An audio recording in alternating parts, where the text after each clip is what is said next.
August 1945, and the cave on Okinawa still reeked of blood and smoke. Deep inside, 17-year-old Kenji Tanaka crouched beside his younger brother, both of them convinced they were waiting for their final moments. The way soldiers were supposed to end things. They'd been drilled relentlessly about American cruelty, told that surrender meant unthinkable torture, that honorable death was the only choice left to them. Then an American medic found them in the darkness. He didn't aim a rifle. He knelt down instead, produced bandages, spoke words in a gentle voice they couldn't comprehend. What happened next shattered everything Kenji had been conditioned to believe. The man smiled. He handed Kenji's younger brother a chocolate bar. Two Japanese teenager soldiers couldn't process what was happening. Americans weren't supposed to spare lives. They definitely weren't supposed to treat prisoners with kindness. The enemy had rules they'd been taught, and those rules involved brutality, not mercy. But if that part of their training was fabricated, what else had they gotten completely wrong? The cave smelled like iron and death. Kenji pressed his back hard against the cold limestone wall, one hand gripping his younger brother's shoulder, the other clutching a grenade they'd been issued 8 months earlier when he was still 16 and foolish enough to believe in honor and glory. Hiroshi's breath came in shallow, pained gasps beside him. His leg was bleeding through the makeshift bandage Kenji had torn from his own shirt. Outside, American voices called out in that harsh, guttural language, words Kenji didn't recognize but understood instinctively as demands for surrender. Hiroshi's voice was barely a whisper, his 15-year-old face gray in the dim light filtering through the cave opening. "I'm sorry." Kenji's throat tightened immediately. Sorry for what? For volunteering when he could have stayed safe in Kyoto with their mother? For letting his younger brother follow him into this nightmare? Kenji had promised their father on his grave that he'd protect Hiroshi, that he'd bring him home. Now they were trapped in a limestone tomb, waiting for the inevitable, just like every other Japanese soldier who'd absorbed the same doctrine. That capture meant torture, that death was the only honorable escape. The American voices grew louder, closer. Kenji's fingers trembled on the grenade pin. Officer Yamamoto's words, drilled into him during those brutal training months, echoed through his skull. The enemy shows no mercy. They will defile your body and shame your family. Choose death, choose honor. Kenji had seen photographs, or what they'd been told were photographs, of mutilated Japanese prisoners, their bodies displayed like conquered trophies. He'd been given the grenade for exactly this purpose. One motion, both of them gone in a moment. Quick, clean, the only path left to honor. But Hiroshi's hand found his in the darkness, cold and trembling, and so terribly, desperately alive. "Kenji," Hiroshi breathed, and there was something in his voice that wasn't quite fear. Perhaps permission, perhaps trust, maybe just the exhaustion of a boy who couldn't fight anymore. "Whatever you choose, I'm with you." The footsteps stopped just outside the cave mouth. Kenji could see shadows moving against the harsh Pacific sunlight, could hear the metallic click of weapons being prepared. This was it. The moment Officer Yamamoto had drilled them for. The culmination of every training session, every blow, every lecture designed to prepare them for this single instant. His thumb hovered over the grenade pin. Then a voice cut through, different from the others, younger perhaps, and speaking careful, heavily accented Japanese, so thick that Kenji almost couldn't make sense of it. "We have medic, we have water. You are hurt, we will help." Kenji's breath stopped completely. Help. The word made no sense. Enemies didn't help. They tortured and killed and turned your remains into propaganda tools. That's what he'd been taught. That's what everyone knew to be true. "It's a trick," Kenji hissed to Hiroshi, but his voice cracked on the final word. Hiroshi's grip tightened on his hand. "Brother, I'm dying anyway. What if it's not?" The question hung between them in the darkness like a grenade of its own, ready to detonate everything Kenji believed. He really looked at his younger brother then. Really saw him. He saw the blood flowing faster now, saw his brother's lips turning the wrong shade, saw death coming whether Kenji pulled the pin or refused to move. Officer Yamamoto had never addressed what to do if the choice wasn't between honor and shame. He'd never prepared them for a choice between a comfortable lie and a brother they actually loved. Kenji's hand opened. The grenade rolled across the cave floor, settling into a crack between stones where it couldn't harm anyone. "We surrender," he called out in Japanese, not knowing if they'd understand, not caring anymore. "My brother is wounded. Please." The word please tasted like swallowing broken glass. But Hiroshi sagged against him with something resembling relief, and the American voices went silent for an eternity. Then footsteps approached, and Kenji closed his eyes, waiting for the bullet that would prove he'd been right to fear them, that would punish him for making the wrong choice. Instead, he felt gentle hands reaching into the darkness. Kenji woke to whiteness, not the blinding flash of death he'd expected, but the softer white of canvas tent walls and clean bandages. His entire body ached in ways he'd forgotten were possible. Each breath reminded him that he was somehow still alive. Hiroshi slept on a cot barely 2 feet away, his chest rising and falling in steady rhythm. His leg bandage was fresh, professionally wrapped, and Kenji's mind struggled to process this reality. His brother's face had color in it again. Real color. An American soldier sat in a folding chair near the tent entrance, reading a letter with the concentrated attention of someone far from home. His rifle leaned against his chair, close enough to grab, but not pointed, not threatening. When he noticed Kenji watching, he didn't shout or reach for his weapon. He simply nodded, then returned to his letter as though guarding captured enemy prisoners was nothing more remarkable than guarding supply tents. Confusion twisted Kenji's stomach. Where was the interrogation? Where were the ropes and the questions screamed in his face? Officer Yamamoto had described American brutality with meticulous detail: beatings, starvation, the casual cruelty of men who didn't view Japanese soldiers as human. The tent smelled like antiseptic and something cooking. When a nurse appeared with 2 bowls of rice gruel, she actually smiled at him. Genuinely smiled. Like he was a patient instead of a prisoner, like his uniform didn't mark him as someone who'd been trying to kill Americans just days before. "Eat," she said in English, gesturing to the bowl. He didn't understand the word, but he understood the meaning. The gruel was hot. Real. Kenji waited for it to be poisoned, waited for the trick to reveal itself, but Hiroshi stirred and reached for his bowl without hesitation, and Kenji couldn't let his brother eat alone. The first taste made his eyes burn. It wasn't the shame of surrender, though that sat in his chest like swallowed stones, but something far more complicated and dangerous. It was the terrifying realization that the gruel was genuinely good, that the nurse had brought enough for both of them, that no one had spat in it or laced it with glass. It was the terrible, traitorous understanding that maybe, just maybe, everything he'd been taught was fundamentally wrong.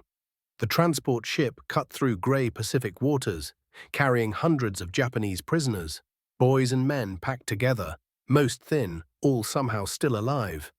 Kenji stood on deck, watching for the beatings to begin, watching for the torture Officer Yamamoto had promised. Instead, an American officer appeared with an interpreter. A Japanese-American soldier whose face looked like home, but whose uniform marked him as something Kenji had no vocabulary for.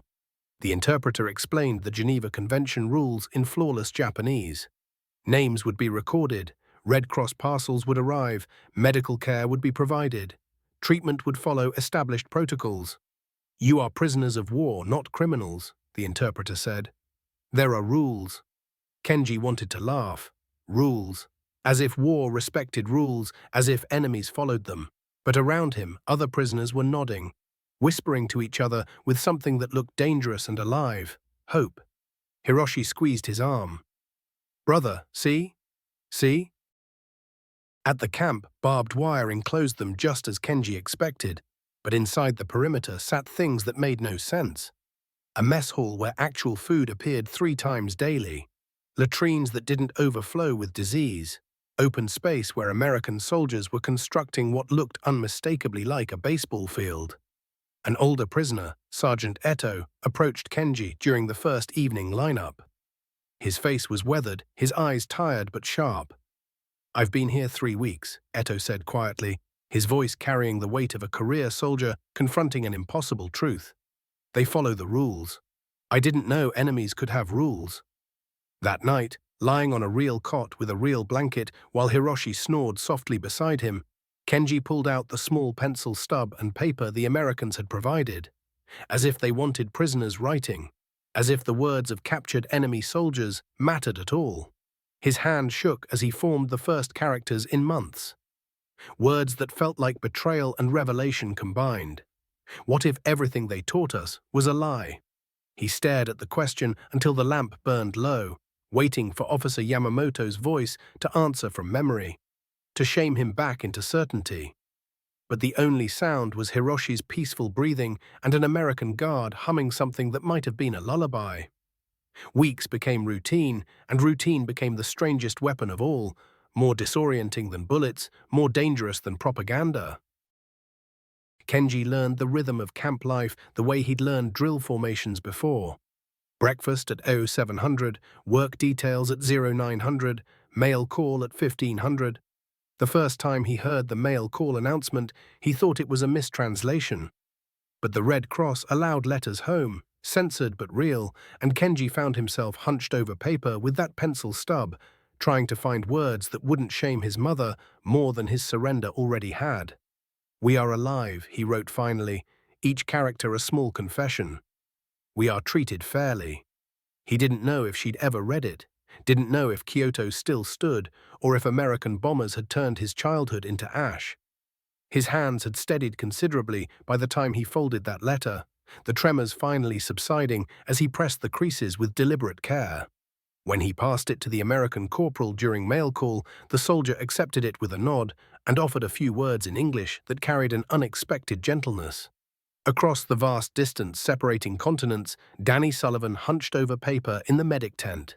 His penmanship cramped from endless 14-hour days, his hands perpetually marked by the sharp sting of antiseptic that no amount of scrubbing could fully remove.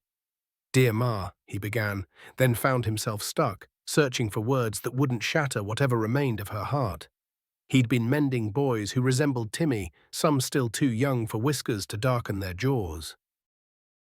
The pen hesitated above the blank space below, Tim's image surfacing unbidden, his youngest brother's blood spreading across sand in Normandy, while Danny had sat safely in a California training facility, learning bandaging techniques he'd never gotten to practice on the person who truly needed him. The question that haunted him most was simple and devastating. Who had been there for Tim in his final moments? Had anyone held his hand as he slipped away? Perhaps someone had. Perhaps they'd shown kindness in those last breaths. He sealed the envelope before doubt could paralyze him further, before unspoken regrets could drown out what he'd managed to write, then made his way towards sick call and the row of prisoners awaiting his attention. His gaze found the Tanaka brothers immediately, a reflex grown automatic over weeks. The older one remained vigilant as always, his expression guarded with calculation, while the younger healed steadily in body and spirit alike. On a Saturday, when summer heat and monotony drove even the guards to seek relief, a baseball game materialized almost by necessity. Someone had located gloves and a worn ball, and an American sergeant called out in theatrical broken Japanese, asking who wanted to play. Kenji watched from the sidelines, skepticism etched into every line of his face. But Hiroshi's expression transformed instantly, brightening in a way that hadn't surfaced since their father's death, before the draft papers arrived, before existence itself caught fire. Hiroshi approached his older brother with a single word, asking without asking if he could borrow back his youth for just 1 hour. Kenji's permission was disguised as a command to stay in the outfield, but the real meaning threaded beneath. Yes, and yet be careful, and forgive me for not knowing how to allow your happiness without feeling I've abandoned my duty to protect you. A different American sergeant, one with darker skin and an easy, practiced smile, tossed Hiroshi a glove and pointed him toward the outfield with casual encouragement. The language was English, but intention transcended any words at all, and when Hiroshi's glove met a soaring ball in the 6th inning, both sides erupted in cheers that sounded identical, whether shouted in Japanese or English. Something locked inside Kenji's chest suddenly unlocked, a mechanism sealed shut since the cave, since the grenade, since the instant he'd chosen survival over death. The sound that emerged from him was simultaneously foreign and achingly familiar. Genuine laughter, unforced and real. That same week, Sergeant Ito launched English instruction sessions, with American guards startling everyone by also attending the reciprocal Japanese lessons he offered. What had seemed impossible merely weeks earlier, cultural exchange, understanding, connection, now occurred in quiet corners throughout the compound. Prisoners folded origami cranes with the identical hands that had chambered ammunition, creating beauty from paper they'd learned to handle with precision. Men who'd been shooting at each other 6 weeks prior shared cigarettes, their previous enmity somehow suspended. Evening songs drifted across the grounds without lyrics, but carrying unmistakable meaning about home, loss, and distance. Private Martinez, the sergeant who'd tossed Hiroshi that glove, showed Kenji family photographs during one session, his fingers moving with genuine care across the creased, faded images. His parents had come from Mexico, he explained through an interpreter, though his expression conveyed far more than translation could capture. He understood what it meant when others looked at you as the adversary, as the threat, as something less than human. A Red Cross package arrived on an ordinary Tuesday that became extraordinary the moment Hiroshi opened the envelope bearing their mother's careful handwriting. Kenji's heart climbed steadily as he read over his shoulder, each character bringing hope that had been carefully rationed for months. She was alive. She'd taken shelter with relatives in Kyoto. She'd received his letter.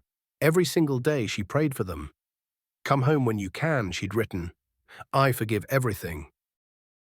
Kenji absorbed those final words repeatedly that night, reading them 17 separate times, and for the first time in 12 months, sleep came without nightmares infiltrating his rest.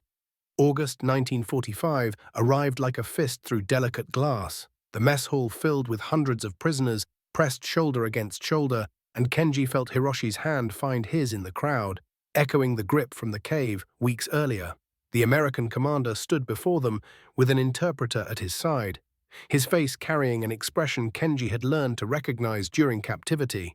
Not malice, but the exhausted burden of a man forced to deliver news he wished he could withhold. Japan had surrendered, the interpreter announced in Japanese. The words should have brought relief, should have promised homecoming, but the interpreter's voice wavered as he continued. The war had ended through atomic bombs. Hiroshima, Nagasaki, hundreds of thousands erased, cities simply gone. Silence descended over the hall with a weight that had nothing to do with discipline and everything to do with human comprehension failing before incomprehensible catastrophe. Atomic bombs, cities obliterated. Kenji's mother's relatives lived in the vicinity of Hiroshima. His uncle had worked there, might still work there if work meant anything when nothing remained but ash and shadow. All the careful letters he'd composed, all the fragile hope he'd constructed one baseball game and English lesson at a time, collapsed like paper burning. He'd escaped death itself only to discover his homeland had been vaporized while he ate hot meals and practiced saying thank you in a foreign language. His people had become vapor while he'd been fed and cared for and taught kindness by the enemy. What had any of it purchased? What had his surrender truly bought except the horrifying knowledge that surrender had meant abandonment? Officer Yamamoto's voice echoed from memory, vindicated and relentless. He should have died with honor. He should have pulled that pin. Kenji stopped eating. He abandoned Ito's lessons. He ceased writing to a mother who might no longer have relatives in Kyoto, who might be searching through radioactive ruins for family that no longer possessed bodies to inter.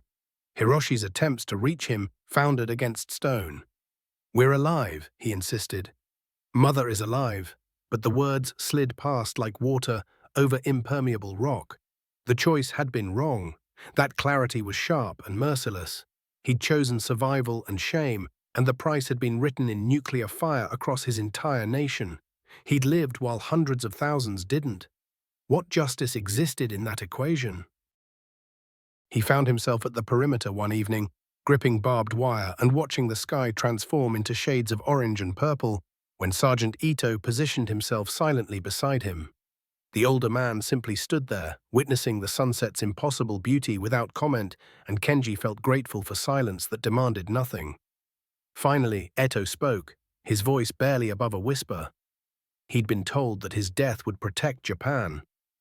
But nations didn't need martyrs, they needed survivors. Reconstruction required living hands, not monuments to the fallen. He turned to regard Kenji, decades of service and loyalty evident in his aged eyes, speaking of choices that had seemed clear until they suddenly weren't. "You saved your brother," Eto said quietly. "That isn't shame, that's strength. The Americans could have killed us. They chose not to. Those decisions matter. What matters now is what you choose to do with the life you've been given. That's what will truly honor those who didn't survive." Danny appeared the following morning, carrying an envelope that had arrived with the night's mail delivery. He offered no explanation, simply handed it over and settled beside Kenji on the barracks steps while Kenji's shaking hands opened the letter. Their mother's familiar handwriting filled the page, and tears blurred Kenji's vision as he read. The war had ended, not as anyone had hoped, but it was finished. His uncle's family had evacuated before the bomb fell. They were alive. He and Hiroshi were her victory. "Come home," she'd written. "We will rebuild together." The paper crumpled in his fists, and Danny remained motionless beside him, offering no platitudes, no false reassurances, simply sitting in solidarity. That's when understanding crystallized for Kenji, understanding of why the medic had descended into a cave to retrieve him, why the nurse had smiled while serving basic rice gruel, why Martinez had shared photographs, why guards had learned a captured enemy's language and played their games. Presence itself was mercy. Kindness wasn't weakness. Rules existed precisely because, without them, humans devolved into savagery. "Thank you," Kenji whispered, using one of Ito's earliest English lessons. Words he'd practiced, but never truly believed until that moment. Danny simply nodded, comprehending depths that language couldn't reach. "You're welcome," he replied, remaining until Kenji's breathing steadied, until the crushing weight shifted enough that standing seemed possible once more. September brought preparations for departure, and the compound that had simultaneously imprisoned and sheltered them began its dissolution. American soldiers dismantled the baseball diamond first, removing bases and carrying away the backstop, and Kenji watched from his window bunk with unexpected sorrow. He wasn't grieving captivity itself, but rather the loss of this strange space between war and peace, where enemies had proven capable of choosing mercy over vengeance, where rules had superseded revenge. How could he return to a Japan taught that Americans embodied monstrosity? How could he reconcile that propaganda with what he'd witnessed? Danny found him on the final day, carrying something wrapped in brown paper. The medic's face bore more years than his 22 should have contained, etched by losses and too many boys who'd expired despite his careful, educated hands. He offered the package, and when Kenji unwrapped it, a small New Testament appeared, its leather cover worn smooth from constant use, bearing an inscription in careful English. He'd learned enough to read, "To Kenji, may you find peace. Danny Sullivan, Boston." The medic explained through Martinez, who'd volunteered for this last translation, that his brother had carried one just like it in France. He wasn't certain it had helped, but he wanted Kenji to have it. Danny produced a photograph then, two young men in civilian clothing, arms draped around each other, grinning with the careless joy of those unaware war was approaching. "That was Tim and him before," Danny said, and the single word carried the weight of everything that had followed. Death. Devastation, the cruel knowledge that chocolate rations and bandages possessed limits. "Remember," he continued, "that everyone has a brother, someone's son, people waiting and hoping." Kenji's throat constricted around words that didn't exist in either language he knew. He reached into his pocket and retrieved the photograph he'd carried through everything: training, combat, surrender. His mother's younger face, unlined and genuinely smiling at whoever held the camera. He'd safeguarded this small square through everything, proof that home was real, that love existed beyond war's reach. He pressed it into Danny's palm. "So you remember too," Kenji managed in halting English, and Danny's eyes brightened with unshed tears neither would release. The repatriation vessel cut through Pacific waters toward a Japan existing now only in memory. No longer the empire they'd abandoned, not the homeland propaganda had promised, but something new, wounded and uncertain. Kenji stood at the rail beside Hiroshi as the coastline emerged from morning mist. The cities bore scars. The harbors overflowed with American vessels. The entire nation displayed wounds requiring generations to fully heal. Yet it remained. It was still home. "What will we tell them?" Hiroshi asked, his voice carrying the question Kenji had wrestled with for weeks. "What do we say about the Americans?" Kenji considered the baseball game, Martinez's photographs, Ito's patient lessons, the nurse's kindness while serving meals, Danny's steady hands tending Hiroshi's wounds, the chocolate that had shattered everything Kenji believed, the rules that had preserved their lives when death would have been simpler. He recalled the New Testament in his pocket, Tim's image from a different era, the devastating and magnificent reality that adversaries could choose humanity. "The truth," Kenji said. "We tell them the truth." They docked at Yokohama, where their mother waited at the pier. Thin and aged beyond years by war's weight, yet impossibly, miraculously alive. She rushed forward the moment they disembarked, and Kenji felt her embrace like a question receiving its answer, like grace he hadn't earned but desperately required. "I'm sorry I surrendered," he whispered into her hair, finally voicing the shame he'd carried since the cave. She withdrew slightly, cradling his face with hands that had written letters to sons she believed were lost, that had maintained hope when hope required impossible strength. "You saved your brother. You came home," she said. "That's all that matters." Together they moved into Yokohama, 3 survivors among thousands, stepping through rubble toward whatever future awaited. Children played in bomb craters. Women swept debris from storefronts. Elderly people planted gardens in crater-scarred earth. Everyone was rebuilding, creating, continuing. And Kenji heard Sergeant Ito's words like a vow made sacred. "What you do with this life now, that's what will honor those who didn't make it."